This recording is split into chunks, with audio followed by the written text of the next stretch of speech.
on this Palm Sunday, we have to stop and remember that there's 4 Gospels, and they all tell this story differently. And maybe we have this idea of this great parade and thousands of people there. And in Mark, it's a really much more subdued thing. There's not palms. The scripture says leafy branches, but the Greek is probably more like grass clippings. This is kind of a subdued thing.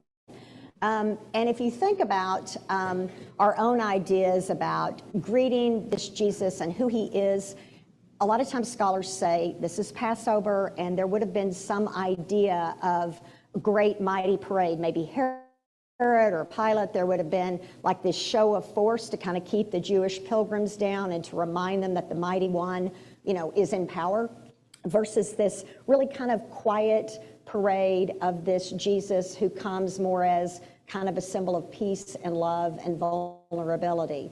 Another way of thinking about it, remember the previous president, and he wanted to have that great military parade in Washington, D.C. Does anybody remember that?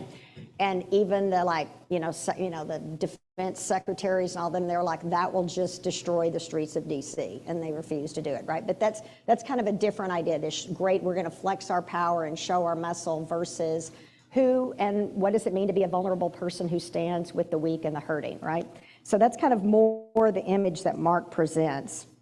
When they, like Jesus and his disciples, were approaching Jerusalem at Bethphage and Bethany, near the Mount of Olives, Jesus sent 2 of his disciples and said to them, "Go into the village ahead of you, and immediately as you enter it, you will find tied there a colt that has never been ridden. Untie it and bring it.